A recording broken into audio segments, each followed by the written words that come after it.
With regard to Iraq? Okay. Well, I think that we have two choices. We can either have a choice to cut and run and create a situation of chaos in the Middle East where we'd have a pan-Islamic fascist regime from Iran through Iraq to Syria and Lebanon and create chaos for the next 20, 25 years in the Middle East, who knows, maybe for our lifetime. I think that right now what we've looked at is this.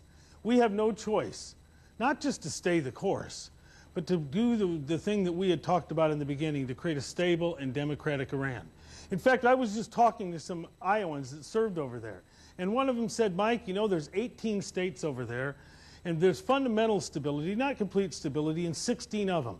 It's Fallujah and Baghdad, because for the last 5 years, we haven't had an attack on this soil because we brought the fight to those folks there.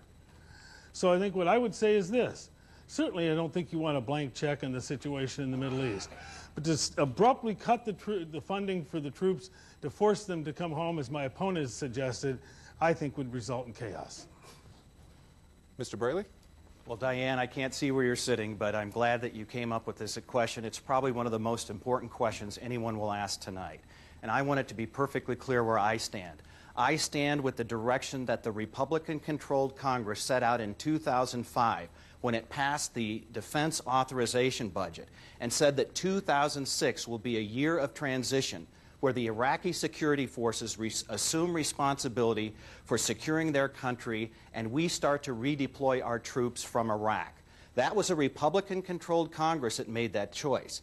And just today, in another debate in the 2nd District, your former congressman, my former congressman, Mike's former congressman, Jim Leach, had this to say. He said the war in Iraq is among the greatest foreign policy blunders in American history. He favors a steady withdrawal of American troops and opposes having any permanent U.S. military bases in Iraq. I look forward to the opportunity to serve you in Congress and work with Jim Leach to make that happen, because that's what the American people want. That's what the people I talk to who have loved ones serving in Iraq and who have lost loved ones serving in Iraq want to see happen. They don't want more inaction. They want action. They want us to start taking control of our own destiny.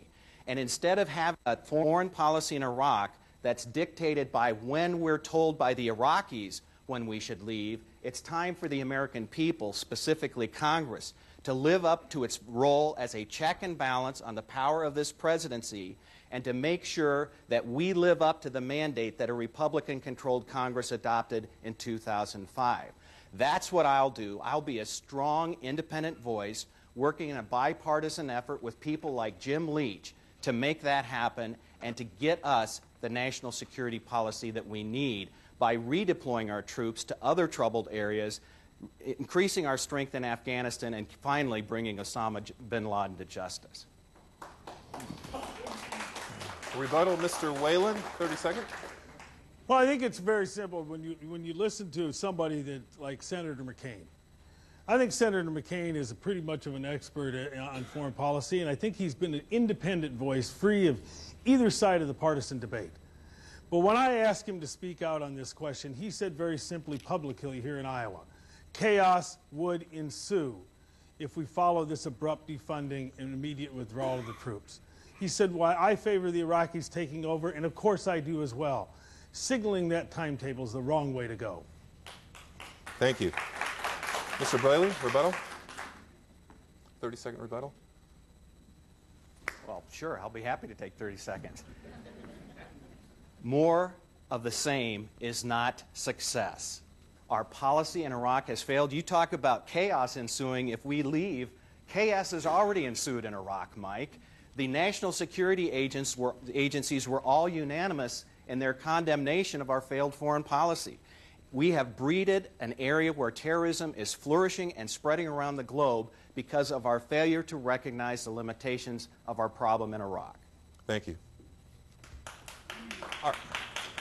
Please refrain from applause. Our next question comes from Herman Bradar, a retiree from Davenport. Herman is asking about the television commercials from your campaigns on behalf of your campaigns. It's not very professional, and it is not telling the people what you can do for them, Herman wrote. His specific question is, and he says, we are Americans first and party members second. And his question is, why do each of you have ads by your campaign and on behalf of your campaign, as Mr. Brader says, trashing your opponent to no end? Mr. Braley? Well, Herman, I think that it's important to understand that the ads that I own up to are the ones where I look into the camera and say, I approve this message. The other ads that are running, we are prohibited by law from having any knowledge of the content of those ads until they appear on air. That's when we as candidates know what's being said. But I think it's very interesting to note what happened recently in this election, because we went well beyond the bounds of decency and common sense when I was accused of being supported by the Communist Party. And I have to tell you that I am proud that today the Waterloo Courier editorial board wrote a strongly worded editorial condemning the Republican National Campaign Committee chair and calling on them to disavow what they're trying to do by associating me as a fellow traveler with the Communist Party. It's insane. My cousin Dick fought in Vietnam against the communists. My father enlisted in the Marine Corps when he was 17 and fought against fascism on Iwo Jima. To try to claim that I am somehow responsible for 100 million deaths in the 20th century is something that should shock and offend every one of you sitting in this audience. And that's why, Mike, I call on you to take up the responsibility the same way a legislator running down in southern Iowa in Bloomfield did when he dropped out of the Republican Party because he was so ashamed of the negative attack ads that were being made against his Democratic opponent. There's no place for this in American politics. It's time for the voters to stand up and take ownership of these campaigns. I put on a campaign commercial showing you who I am, where I come from, and what I believe in. I also looked into the camera and told you very clearly where I stand on the important issues in Iraq, that I support our troops 100% and I would never vote to do them harm. That's what I'm going to keep doing during this campaign, giving you the straight positive message about where Bruce Braley stands. Thank you, Mr. Braley. Mr. Whalen. Well, my father used to say, I fear you doth protest this too much. You know, because I think at both sides, we've seen outside third parties, what they call independent expenditures, come in and run ads, neither of which we have control over. And I'd like to call on Bruce today to ask all outside third parties to cease and desist from running any more ads in the 1st District and allow us just supposed to be the spokesmen of our own message. Because, you know, instead of just where Bruce Braley stands and Mike Whalen stands, you have this third-party expenditures. For example, the DCCC's come in on behalf of Mr. Braley and claim that I pay everybody minimum wage in my company. I retorted that there wasn't one person in my entire company that was compensated at the federal wage. Mr. Braley tried to point out somebody that he said made the minimum wage, backing up their ad. I had disclosed the fact that that person in just the last pay period made $11.47.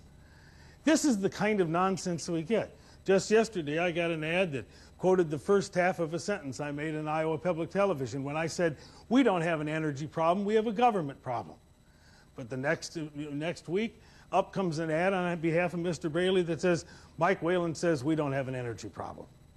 Well, obviously that's an idiotic statement if I actually made it, but I didn't. So what I'd like to say is let's call on all outside third parties and say enough is enough.